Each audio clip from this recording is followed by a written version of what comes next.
Oi, gente, boa noite.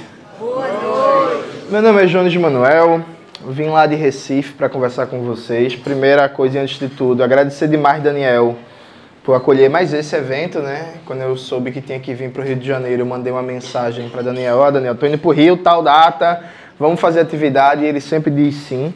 Agradecer também Glauber, que está aqui dividindo esse espaço, é a primeira vez que a gente divide uma mesa juntos. E aí, veja, o tema do nosso debate é o imperialismo.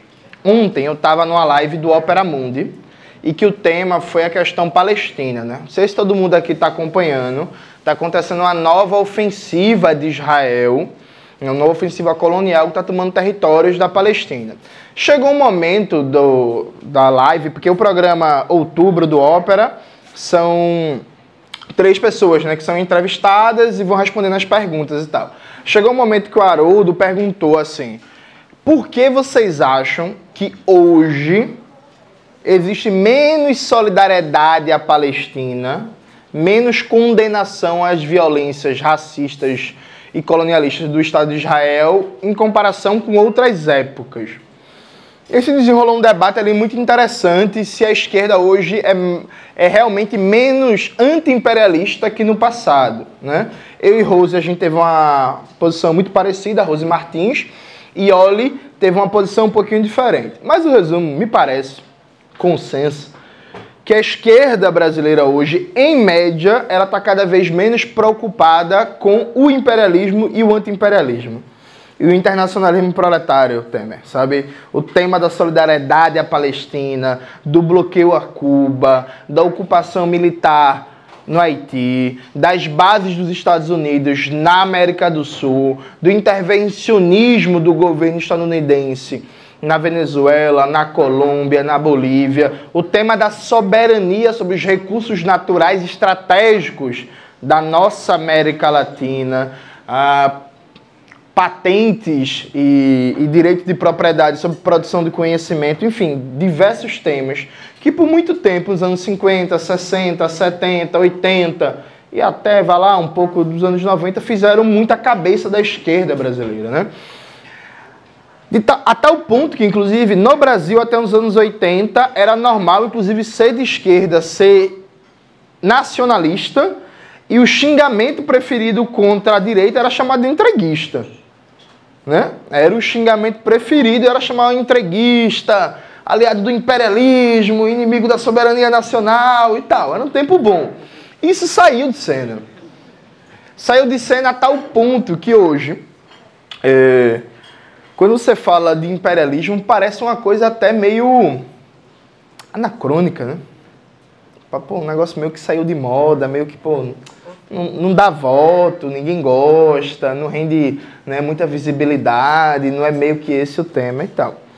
E aí, veja, a realidade, ela não se preocupa com as modas acadêmicas e culturais, né? Embora a gente deixe de falar e deixe de tematizar o imperialismo como uma questão central da vida política do Brasil e da América Latina, o imperialismo continua uma questão central da vida política do Brasil e da América Latina.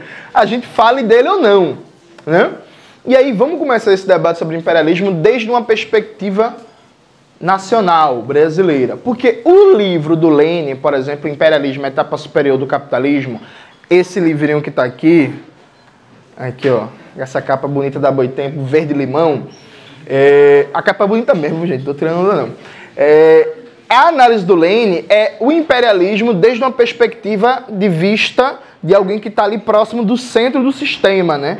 Tanto é assim que Lenin analisa muito pouco, por exemplo, a situação concreta de dependência e dominação imperialista, por exemplo, da Argentina, do Brasil, da América do Sul. Ele até cita, inclusive tem uma hora que ele vai fazer uma tipologia, né? Países coloniais, semicoloniais e países dependentes. Ele dá como exemplo de país dependente a Argentina, um país que naquela época tinha autonomia política e jurídica, era um Estado-nação, mas totalmente amarrado, né, ao imperialismo por canais econômicos, financeiros, diplomáticos, militares e por aí vai. Vamos fazer uma análise aqui desde o Brasil. O Brasil tem uma particularidade frente a outras civilizações e territórios que foram dominados na era do imperialismo. Porque, veja, Quando Lenin escreve o seu livro sobre imperialismo e quando começa o que Lenin chama de a Era dos Monopólios, a partir de 1870, o Brasil já era um território integrado de maneira subordinada ao mercado mundial.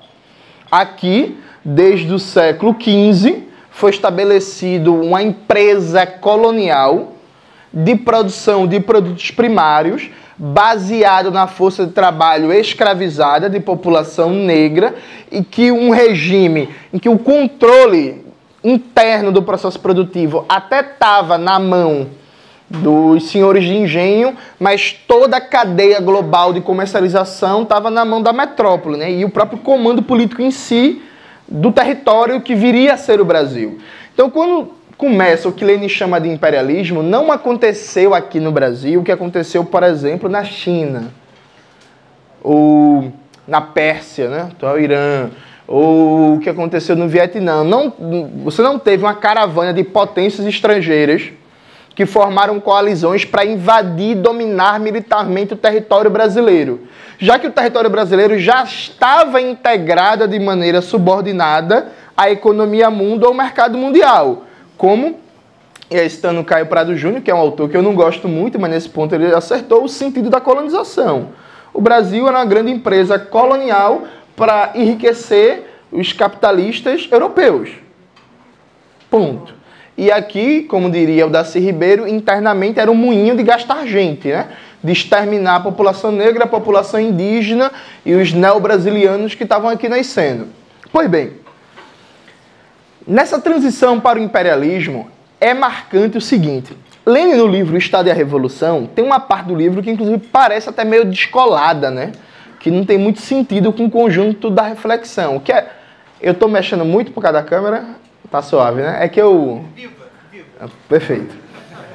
Tem uma parte do livro do Estado e a Revolução que, no meio daquele debate sobre Estado, sobre repressão, sobre democracia e tal, Lenin faz um debate sobre Revolução Burguesa. Não sei se vocês lembram de cabeça, tem uma parte que ele dá um exemplo de revoluções burguesas sem um caráter democrático. Ele dá o exemplo de Portugal, dá o exemplo da Turquia, ele fala assim, ó, é possível ter revoluções burguesas sem um elemento democrático.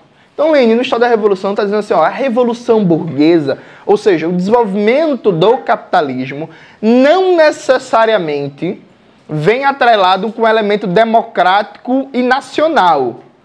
Pode-se ter uma revolução burguesa divorciada do elemento democrático e nacional, como a gente viu, por exemplo, na Revolução Francesa, que teve um conteúdo democrático e nacional muito forte. Isso acontece no Brasil. No Brasil, segundo o grande Clóvis Moura, que é um autor que todo mundo deve ler, segundo o grande Clóvis Moura, a gente pode dividir a escravidão, o escravismo no Brasil em dois grandes períodos, dois grandes momentos. O primeiro momento vai do início da escravidão até 1850, período do escravismo pleno, que é quando, basicamente, quem lutou contra a escravidão foram as pessoas escravizadas e a população indígena. Ponto. O resto todo mundo achava bonito, todo mundo achava legal e por aí vai. E aí você tinha várias formas de resistência, de desgaste do sistema escravagista, né? A mais famosa delas, evidentemente, era a Guerra Quilombola, a resistência organizada em quilombos, mas ela era uma das formas. E aí, como o Clóvis Moura mostra de maneira detalhada e bem fundamentada, a resistência quilombola, inclusive, perpassava o Brasil de norte a sul. Só que aí, de 1850 em diante, acontece o que o Clóvis Moura, um período que ele chama de escravismo tardio, que é o período que a classe média urbana, que estava ali crescendo, é o período que setores da elite econômica do Brasil Império, que setores da alta burocracia ali que se formava na Europa, muito influenciada pelas ideias republicanas, liberais e tal, começam a defender a abolição, o abolicionismo, né? É o momento, inclusive, que surge, veja que curioso, é o momento que surgem as correntes moderadas do abolicionismo. Porque até então o abolicionismo era um projeto político dos escravizados, necessariamente radical, porque a libertação significava o confronto total com o sistema escravagista, seja matando o senhor de engenho, seja fugindo para montar um quilombo.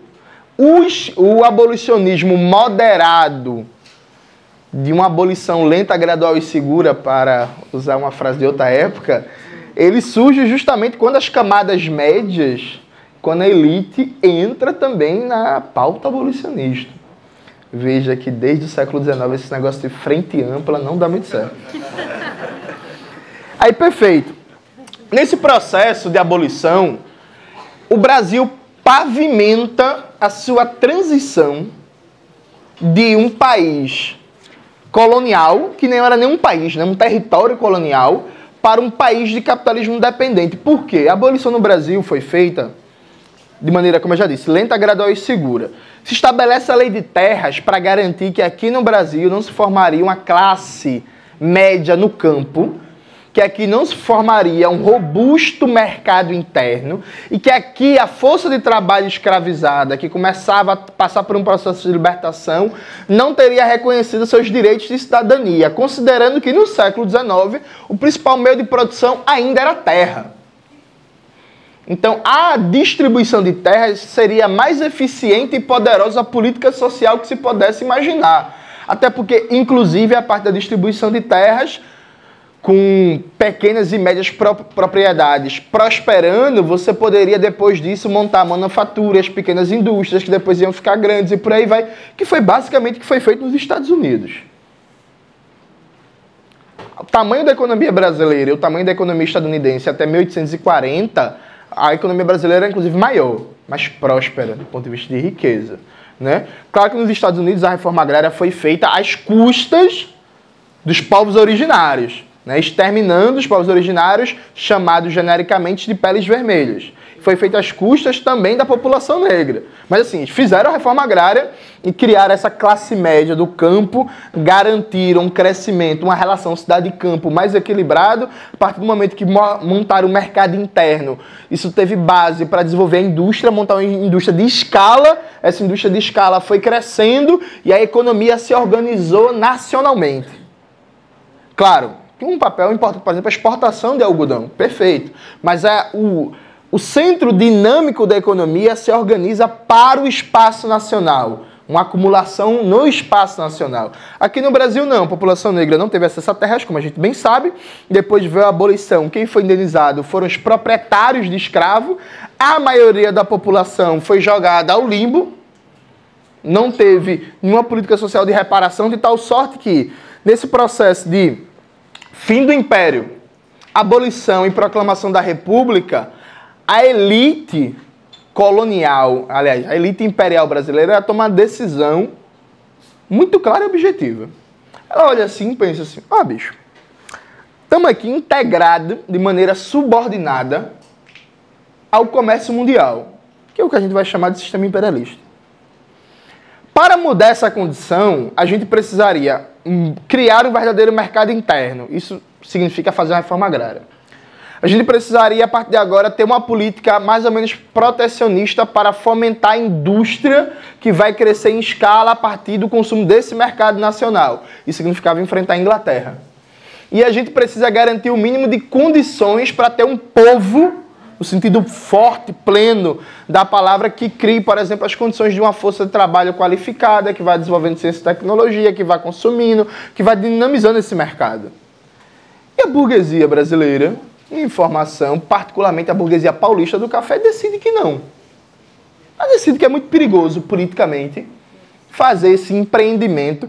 Tem um autor argentino, Marc Kaplan, que ele usa um termo que é o estado desejado. É quase que subjetivista ou politicista em alguns momentos, mas veja, é um cálculo político real. Porque não era novidade que, por exemplo, já no final do século XIX, gente, não era novidade que para desenvolver indústria você precisa de uma política protecionista. Você precisa proteger seu mercado interno, você precisa de uma política de câmbio favorável, você precisa de certos estímulos do Estado. Isso não era novidade. O Frederick List já tinha lançado o tratado dele, os estadunidenses já estavam fazendo debate dele sobre o desenvolvimento da indústria, não era novidade. Tinham certas coisas que eram pão comido já no final do século XIX. A burguesia brasileira ela fez uma escolha política e de projeto de país de manter o o Brasil na condição de país dependente, subordinado no mercado mundial, porque já estava muito bem adaptado a isso e qualquer tentativa de transformação seria muito perigosa, né? Vamos lembrar que nessa época, no final do século XIX, começo do século XX, qual era o grande terror da burguesia brasileira? Antes dos comunistas, era o meio de haitianização. Eles olhavam a Revolução Haitiana e tinham pavor. Todo o traque de massa que acontecia na rua, toda a morte de senhor de engenho, toda a fuga, todo o quilombo, tudo era tipo, meu Deus, vai acontecer como no Haiti aqui, é a haitianização do Brasil, e os escravos, e aí meu Deus, sabe? Antes da Revolução Russa, era o Haiti a grande fonte de terror da burguesia brasileira. Ô Daniel, eu preciso muito de água, minha garganta está muito seca, derrama um copinho d'água, por favor. Mas continuando. E aí, por que eu estou falando tudo isso? Veja, a burguesia brasileira faz uma escolha, né? O Darcy Ribeiro, naquele clássico livro que todo mundo tem que ler, O Povo Brasileiro, o Darcy Ribeiro ele fala, do final do Império até a Revolução de 30, os quadros, presidentes, ministros, juízes, tal, os quadros da alta burocracia do Estado brasileiro eram todos filhos da elite cafeira de São Paulo. A oligarquia cafeira de São Paulo conseguiu segurar a política nacional, subordinar toda a economia aos seus interesses, grosso modo, já que a economia açucareira do Nordeste já vinha na decadência franca, né? De tal sorte que o Brasil passa de país colonial para um país de capitalismo dependente com o mesmo papel na divisão internacional do trabalho, um fornecedor de matérias-primas. E aí um fornecedor de matérias-primas em que a produção dessa matéria-prima se dá de costas para o mercado interno, não tem relação o grau, a taxa de acumulação, a taxa de lucro com a condição do mercado interno, se dá de costas para o povo brasileiro, para o povo trabalhador, e se dá de costas inclusive para a própria integração nacional, porque tudo que foi construído em termos de infraestrutura, de economia brasileira do final do século XIX até a Revolução de 30, foi construído para garantir a exportação de café. Ponto. Sabe? Não, mas as estradas para ligar Recife a São Paulo, para ligar Recife a Caruaru, para sair de Salvador e chegar em Sergipe, ninguém liga. Né? Porto de Santos, estradas de ferro ali.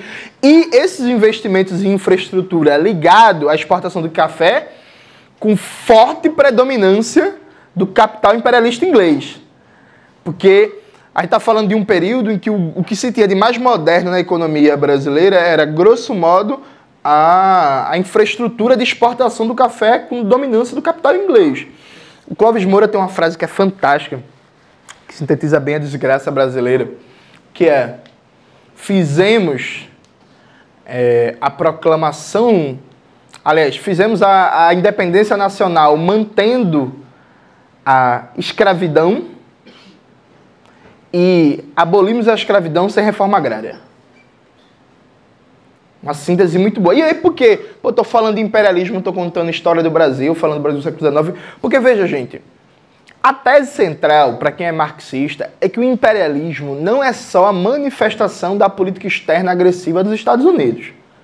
Então, o imperialismo não é só quando o Biden ou o Trump ou qualquer um desses imbecis falam alguma coisa. O imperialismo é algo intrínseco à formação das relações de produção e de poder no Brasil, porque o Brasil sai da condição de país colonial para país dependente e o grau de subordinação aos interesses do capital estrangeiro, dos grandes monopólios, nunca foi rompido. Ainda que em alguns momentos da história a gente teve margens relativas maiores de soberania, a gente nunca organizou o país para si mesmo.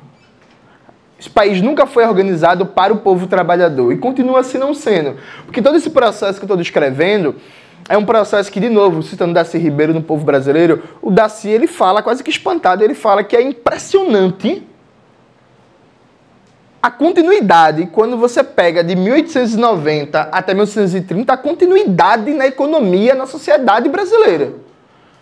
Como a classe dominante consegue segurar o destino do país nas mãos. E aí teve teve luta, teve protesto, teve canudos, teve contestado, teve cangaço, teve greve, teve tudo, gente, que vocês imaginam. Não é que não teve luta, assim, mas como resultado final, a classe dominante conseguiu segurar muito bem os destinos do país na mão. E aí a gente entra num segundo grande período histórico, eu tenho até que adiantar meu tempo, que eu só tenho 10 minutos, que é de 1930 a 1980. Esse grande período histórico, um período chamado o início da era Vargas mais o período varguista, ele apresenta uma redução relativa de aspectos da dependência sem que o Brasil supere a dependência. Então, inegavelmente, nesse período, o Brasil construiu a Petrobras, a Eletrobras, uma Vale do Rio Doce, uma Embrapa, direitos trabalhistas, universidades públicas, uma certa rede de integração nacional, por exemplo, é desse período que foram construídas as refinarias, que foram todas privatizadas pelo Bolsonaro e que seguem privatizadas, como a Landolfo Alves na Bahia, como a Isaac Sabá no norte do Brasil, sabe? Houve um desenvolvimento de processos de integração, de complexidade produtiva, de capacidade nacional de ciência e tecnologia, que não é desprezível. Percebe? Veja, um bocado de país do mundo queria ter uma Embrapa.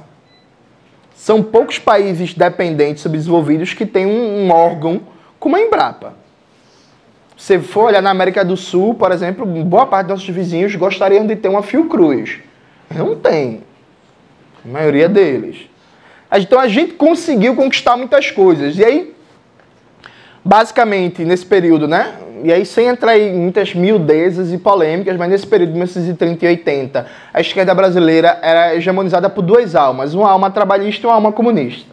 Né? A alma comunista liderada pelo PCB, a ala trabalhista que surge com o varguismo, depois toma forma com o PTB, depois de Vargas vem Jango, Brizola e Companhia Limitada, conseguiu. Mas, dentro desse processo, a gente se industrializa, aumenta a complexidade produtiva do país, consegue ganhos importantíssimos de capacidade de produção de ciência e tecnologia, até de desenvolver, inclusive, uma arte, um cinema, uma música nacional, né, reduzindo muito da dependência do colonialismo cultural. Mas tudo isso acontece num quadro em que a dependência nunca foi rompida, ou seja, o esquema de reprodução do capitalismo, em que nós continuamos sendo uma economia voltada para fora, subordinada ao mercado mundial, e que pratica uma guerra permanente contra a maioria do povo trabalhador, se mantém. E aqui tem quase que exemplos caricaturais, né? Que é, por exemplo, nesse período de 1930 a 1980, o Brasil consegue, criar uma Unicamp, que é uma coisa maravilhosa, né? Uma universidade gigantesca, produtora de tecnologia e tal. O Brasil consegue criar uma Unicamp e não erradica o analfabetismo. De 1930 a 1980, a gente consegue criar uma Eletrobras. Fantástico, incrível, sabe? E até hoje, na prática, o Brasil não universalizou o acesso à luz elétrica. De 1930 a 1980, a gente consegue criar uma Vale do Rio Doce, que foi privatizada. Né? Mas a gente consegue criar uma Vale do Rio Doce. Beleza. E a maioria do povo brasileiro continua não tendo uma moradia adequada. Ou mora em segurança econômica permanente por causa do preço dos aluguéis, ou mora em lugares inadequados, ou não tem casa, e por aí vai. Sabe? Então, é inclusive um termo que o Daci gosta de usar, de modernização reflexa. A gente olha para o mercado mundial, para o sistema capitalista, imperialista global, a gente consegue se apropriar de alguns elementos, a gente consegue produzir alguma modernização, só que essa modernização nunca é integrada. É como se o Brasil vivesse com ilhas de modernização. Então é isso, a gente tem um acelerador de partículas lá na Unicamp. Pô, fantástico, parece bagulho de filme. Aí você anda meia hora, aí tem uma comunidade inteira com milhares de pessoas que não tem água, nem coleta de lixo. Sabe? Tipo, nesse plano. Só que o pouco que foi conseguido dos anos 80 em diante foi destroçado nos últimos 40 anos. E aqui eu entro no ponto central. O que é imperialismo? Vocês querem entender o que é imperialismo? Basta olhar para todos os aspectos da vida brasileira como nós, brasileiros e brasileiras, trabalhadores e trabalhadoras, não definimos o rumo do nosso país. O neoliberalismo, que começa ali com Collor, mas se consolida como FHC, ele monta um modelo econômico. Ele cimenta um modelo econômico que está vigente até hoje, que apresenta graus cada vez maiores de regressão da soberania nacional, de alienação da vida nacional brasileira, de subordinação dos destinos do povo trabalhador e do nosso país aos ditames do mercado mundial e dos países mais poderosos do sistema interestatal, inclusive a China, viu, gente? E aqui eu já vou adiantar uma polêmica. É claro que a China não tem o mesmo papel que os Estados Unidos no sistema global. Agora a China tem seus interesses e a gente está servindo basicamente para produzir matérias-primas para a China. Como era feito com a Inglaterra, como é feito até hoje com os Estados Unidos. Dito isso, eu vou dar um exemplo. E aí, Glauber? Eu já vou adiantar uma polêmicazinha aqui. Ó. O FHC aprovou um negócio chamado Lei Candir. 1996. O que é a Lei Candir? O Jaime Osório, brilhante pensador marxista, radicado no México, ele chama o neoliberalismo de novo padrão de especialização produtiva. Qual é a tese dele? Ele fala, ó, até os anos 80, vários países da América Latina desenvolveram sua indústria, ainda que de maneira periférica, dependente, como o caso do México, da Argentina, do Brasil e tal. E dos anos 80 em diante é toda uma pressão do imperialismo global para regredir a estrutura produtiva desses países. De tal sorte que volta a ter um peso cada vez maior na economia, na cultura, na política, na balança comercial, um padrão primário exportador de produção e de exportação, né? No Brasil, isso é organizado com a FHC. Então, a FHC cria a tal de Lei Candir. O que é a Lei Candir? É uma lei que isenta de imposto a exportação, basicamente, de minérios, bens primários, produtos do agronegócio, né? Então, vamos aqui. A gente não vai tributar, por exemplo, o agronegócio. Aí, inclusive, a coisa vai bem que associada, né? O FHC acaba com a lei que instituía tributo sobre lucros e dividendos, que o Brasil já cobrou, viu, gente? Tinha uma alíquota muito maior no imposto de renda e por aí vai. O FHC acabou e ninguém nunca mexeu. A gente nunca teve um governo de esquerda nesse meio do caminho que pudesse mexer, evidentemente. A pena.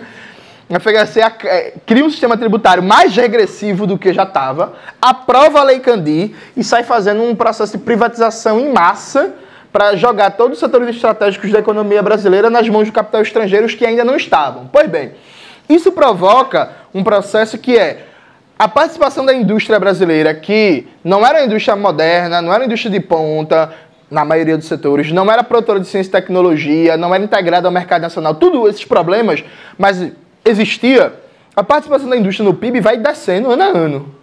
E vai se fortalecendo no agronegócio. Porque, veja, o Milton Temer, eu acho que Milton era deputado, era senador, quando lançou aquela novela O Rei do Gado. Não era? Pronto. Essa novela O Rei do Gado, a Globo lançou, foi uma das coisas mais geniais da história da Globo, né? Que era a época que o MST fazia o país balançar, o MST pautava muito a agenda nacional. Aí a Globo fez assim, eu vou lançar uma novela que é uma novela para limpar a imagem do latifundiário, que é Antônio Fagundes, né? Legal, fofo, pá.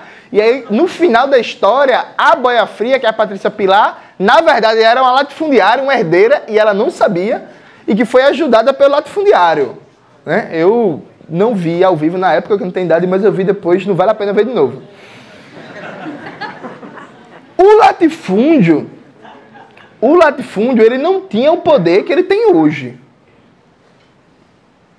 Tanto era assim que o MST conseguia, sim, pautar o debate sobre a questão agrária e todo mundo, não acreditem na minha palavra, peguem no YouTube os debates presenciais de 89 até então, vocês vão ver que até 2010 todo mundo prometia reforma agrária, porque o MST conseguiu tal peso no debate público. Eu falo MST que é o maior protagonista, mas evidentemente que o MST não é o único movimento de luta pela terra, né, gente? Mas assim, o protagonista, né, do negócio.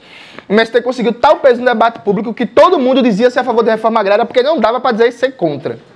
Até o Ronaldo Caiado, na eleição de 89, representando a UDR, dizia que era a favor de reforma agrária, mas a reforma agrária na lei e da ordem. Ordeira. Sem invasão, sem negócio e tal. Pois bem, O modelo instituído pela FHC, que tem papel central na Lei Candir, que tem papel central nas privatizações, que tem papel central no desmonte da indústria nacional, na política de câmbio, na política de abertura comercial, foi o que propiciou o agronegócio ter esse poder tão grande que hoje em dia a gente tem que brigar para defender o direito do MST fazer uma ocupação. Foi aprovado agora a reforma tributária que constitucionaliza a Lei Candir. Não sei se vocês sabem disso. Não. Mas, a Lei Candir foi uma lei ordinária. Aí o nosso presidente Luiz Inácio Lula da Silva, no primeiro mandato, ele constitucionalizou a Lei Candir, mas tinha um mecanismo de compensação dos estados, que era para ser regulamentado depois. Essas leis que são aprovadas no Brasil, que tem uma regulamentação depois. Na volta a gente compra, né? Nunca é regulamentada. Aí, nunca foi regulamentada a lei de compensação e era uma briga na justiça, no STF, a porra toda, os estados reclamando, tá faltando dinheiro para saúde, para educação, é culpa de vocês e tal, tava em litígio. Agora, com a reforma tributária, a Lei Candir foi constitucionalizada sem compensação nenhuma para os estados. Sabe o que é que significa? Que aqueles grandes exportadores de soja, de Goiás, do Maranhão, do Mato Grosso do Sul, que dominam cada vez mais a política, a economia, a cultura brasileira, eles vão exportar toneladas de soja, ganhar bilhões e não vão pagar R$1 de imposto. É realmente uma grande articulação do ministro Fernando Haddad que ele conseguiu fazer com que a burguesia defendesse um projeto que beneficia a burguesia. É realmente, né, gente? Um grande exemplo de articulação.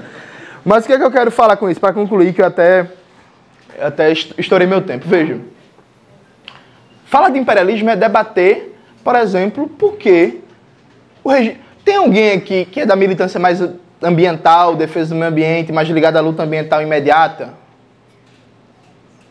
Pelo que eu tô vendo, não. Mas, por exemplo...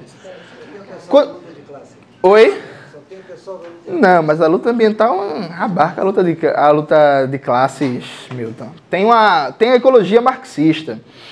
Inclusive, o Daniel deve vender aqui o livro do John Bellamy Foster, deve estar por aí em algum lugar, Marx e a ecologia marxista, que é um ótimo livro, inclusive, sobre ecologia marxista. Veja, a gente nunca decidiu, por exemplo, eu nunca decidi, não sei vocês, mas a gente nunca decidiu que a gente ia pegar a nossa reserva estratégica de água e ia colocar para produzir soja e vender para alimentar porco na China. A gente já decidiu como é que a gente ia usar nosso regime de águas? Sabe, tipo, isso é uma decisão de um recurso estratégico. A gente coloca boa parte, por exemplo, dos melhores solos, do reservatório hídrico, do sol, de todas as possibilidades de plantar na produção de soja, que não paga imposto, que não gera emprego, que não produz tecnologia, que todas as máquinas são basicamente importadas, compradas de fora. Então, veja, para concluir de verdade, o que é imperialismo, olhando concretamente para a economia brasileira? O exemplo é bem simples. O grão de soja. O grão de soja, a máquina produzida na Alemanha, na Holanda, na China, no Japão, nos Estados Unidos, é importada para cá. O combustível, dado o que aconteceu no governo Bolsonaro, provavelmente também é importado, porque as refinarias brasileiras foram privatizadas, desativadas ou tiveram construção descontinuada. E aí se pega uma mobilização gigantesca de recursos naturais que são escassos, que são finitos, para produzir um bem que não é do consumo do brasileiro. Que o brasileiro ele come arroz, ele come feijão, ele come macaxeira, ele não sai se atolando de soja, né? Para produzir um bem que não é do consumo do prato brasileiro, aí esse bem é produzido, não é nem sequer processado aqui, é vendido in natura para os Estados Unidos e para a China.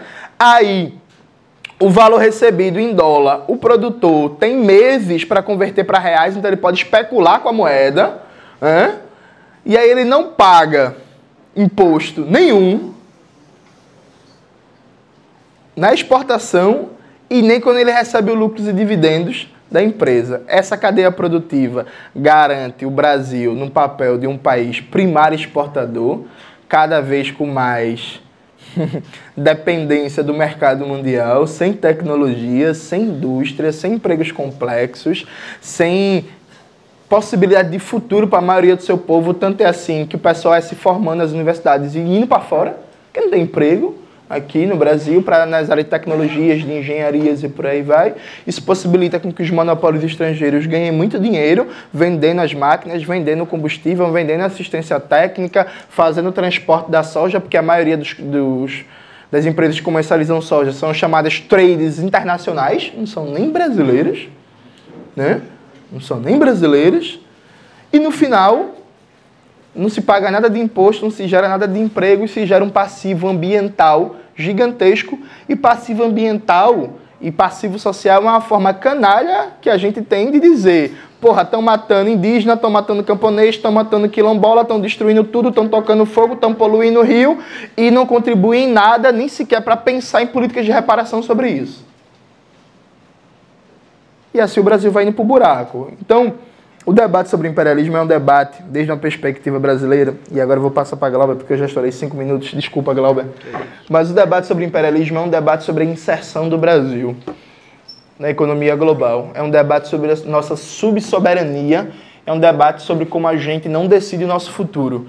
Domingo agora no canal vai sair um vídeo que é eu fazendo uma análise de uma entrevista do Darcy Ribeiro, e o Darcy Ribeiro debatendo com o Rubem Alves. O Rubem Alves fala que o Brasil não tem projeto. Aí o Darcy fala: não, o Brasil tem projeto. Desde a época do Brasil Colônia existe um projeto.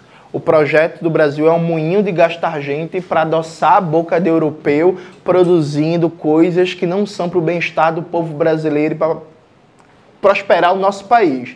Esse projeto continua colocado. E a melhor forma de entender o imperialismo é entender como um país tão rico, com tantas potencialidades, com chance de ser uma nova civilização, com chance de ser a melhor experiência socialista da história da humanidade, porque o melhor povo, porque o mais rico, porque o mais diverso, porque o com mais possibilidades físicas, biológicas, de tudo que você imaginar, porque esse país continua sendo esse vale de lágrimas, porque na prática é isso, e porque a gente se contenta com tão pouco. É isso, muito obrigado. Vamos passar